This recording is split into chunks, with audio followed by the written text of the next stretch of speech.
जी hello viewers, मैं हूं कमर चीमा। और व्यूअर्स, आज एक स्टोरी ये है कि हर रोज मैं पाकिस्तान के मीडिया पे और यहाँ पे जो अखबारों में देखता था कि ये पाकिस्तान का जो पासपोर्ट है उसकी वैल्यू गिरती जा रही है। और पाकिस्तान के पासपोर्ट में अब वो दमखम नहीं है जो कि पहले होता था। और मैंने जब इसको थोड़ा स्टडी करने की कोशिश की और देखा कि जो पाकिस्तान के पासपोर्ट की जो रैंकिंग है वो सिर्फ 31 मुल्कों का जो सफ़र है बगैर वीज़ा के कर सकते हैं, सिर्फ 31। और वो लिस्ट भी जो देखी वो बहुत ही अच्छी कोई लिस्ट तो नहीं थी जिन ममालिक की, खैर जहाँ पे जा सकते थे। लेकिन कहा जाता है कि पाकिस्तान का जो पासपोर्ट है वो चार बदतरीन पासपोर्ट्स में से एक है। और इसका जो नंबर है वो 116 ममालिक में 113वें नंबर पे, यानी कि टोटल अगर 116 ममालिक के पासपोर्ट है तो 113 जो नंबर है वो हमारा आता है, और 31 मुल्कों में हम ट्रैवल कर सकते हैं। इसके बरक्स मैंने इंडिया का पासपोर्ट भी थोड़ा देखा कि वहां पे उसके बारे में क्या कहा जाता है। तो हमारा जो है वो फर्स्ट 34 में जो 113 पे आता है। तो इंडिया का जो पासपोर्ट है वो 85th पे आता था, जो कि एक बेसिकली एक स्टडी है जो की गई Henley and partners passport index 2021 की। तो जस्ट मैंने इसको थोड़ा स्टडी किया, मैंने कहा ये हो क्या रहा है, ये वाकई ये खबरें ठीक होती हैं। तो फिर पता चला कि हाँ जी ये ऐसे ही है। और ये पाकिस्तान की जो एलीट है, जो जिसे हम एलीट कैप्चर कहते हैं, इन्होंने हमारे मुल्क की ये हालत कर दी है कि अब इसमें सिर्फ 31 मुल्कों पे विजिट किया जा सकता है, जबकि भारत जो है वो तकरीबन 58 ममालिक में विजिट कर सकते हैं और उनको वीज़ा लेने की ज़रूरत नहीं है, प्रायर वीज़ा जो होता है। और इंडिया का और ताजिकिस्तान का एक ही पासपोर्ट है, यानी कि नंबर 85th जो रैंकिंग है वो उनकी बनी। बट एनी हाउ ये इस हवाले से सिंगापुर और जापान का पासपोर्ट जो है वो बहुत अच्छे हैं। और दुनिया के 192 ममालिक में जहां वो जाएं उनको ऑन अराइवल वीज़ा मिल जाता है। और अफगानिस्तान जो है वो बस हमारे पीछे है, बाकी तो सारी दुनिया हमारे आगे ही है। और पाकिस्तान के जो शहरी हैं वो सिर्फ 31 ममालिक में जा सकते हैं, जिसमें कंबोडिया, कीनिया, मालदीव्स, मडागास्कर, मुरितानिया है, सोमालिया है, नेपाल, श्रीलंका, ये जो ममालिक हैं।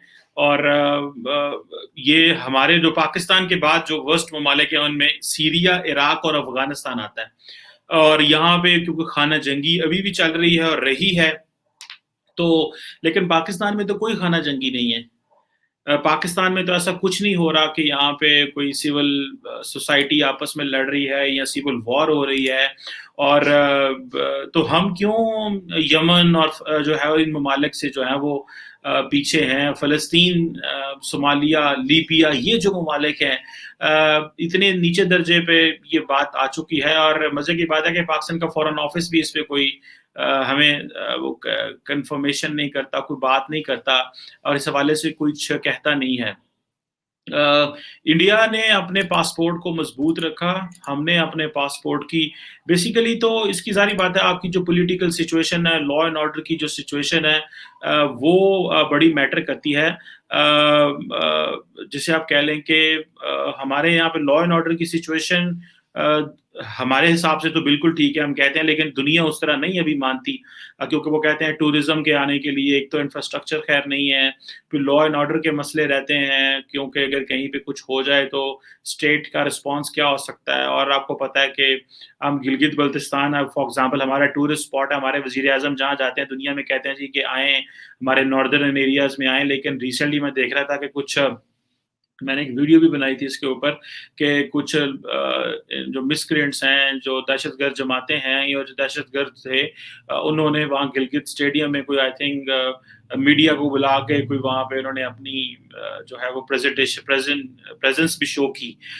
लेकिन अनफॉर्चुनेटली जाहिर बात है पाकिस्तान का जो पासपोर्ट है वो चौथे नंबर पे अगर बुरा है तो इसका मतलब ये नहीं है कि ये आज ही हुआ, ये पीछे 75 साल की हमारी इलीट की स्ट्रगल है कि उन्होंने आज हमें इस मुकाम पे पहुंचा दिया है कि हमें दुनिया में इस तरह रेट किया जाता। और हमने अक्सर सुना होगा कि जब भी हमारे लोग जो हैं वो इंटरनेशनली ट्रैवल करते हैं, तो वो टेक्निकली जब वो ग्रीन पासपोर्ट देखते हैं तो उनको कहते हैं आप ज़रा साइड पे हो जाएँ।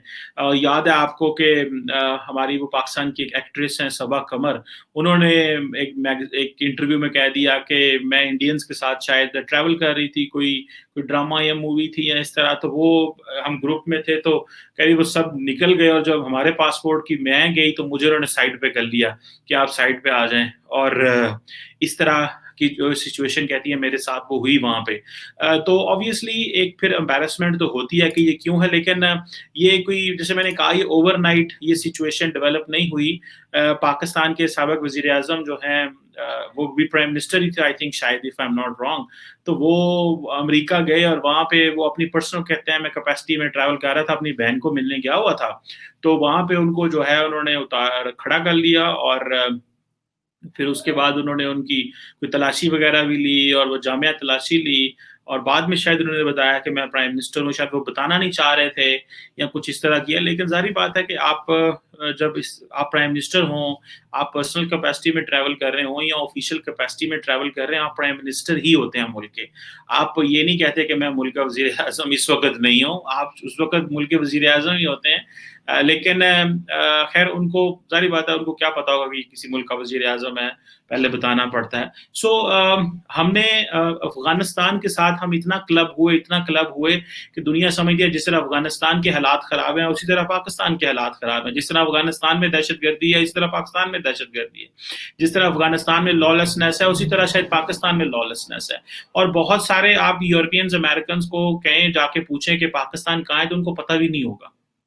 बहुत सारे ममालिक को तो दुनिया में पता ही नहीं है कि पाकिस्तान किधर है, नक्शे पे अगर वो उँगली रख दें, आप उनके सामने नक्शा रखें तो they just can't point out कि पाकिस्तान कहाँ है। और वो चले इस हवाले से आता है, दुःख होता है कि हमारी जो सियासी इशराफिया है, इन लोगों ने पूरी दुनिया में और हमारे जो साबिक मिलिट्री डिक्टेटर्स हैं, इन्होंने पूरी दुनिया में मुल्क का नाम बदनाम किया।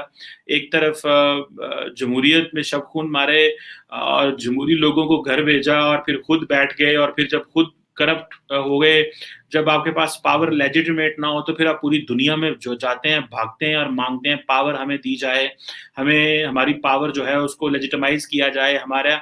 और क्योंकि इंटरनल लेजिटिमेसी तो डिक्टेटर्स को नहीं चाहिए होती, तो वो जो इस तरह का एनवायरनमेंट बनता है जब किसी मुल्क के बारे में ये आता है कि ये जनाब डिक्टेटर्स यहाँ पे बैठे हुए हैं, तो वो आपकी जो पॉलिटिकल रैंकिंग होती है, जो आपके मुल्क में सिविल लिबर्टीज़ होती हैं, मीडिया फ्रीडम होती है, या उस हवाले से जो किसी मुल्क की रेज़िलियंस होती है इन competition with other countries, automatically वो डाउनग्रेड हो जाती है। और जितने भी बड़े फाइनेंशियल इंस्टीट्यूशंस हों, पॉलिटिकल प्लेटफ़ॉर्म्स हों, मल्टीलैटरल फोरम्स हों, वो सारे के सारे वो आपको डाउनग्रेड करते जाते हैं विदाउट कहने की ज़रूरत भी नहीं पड़ती।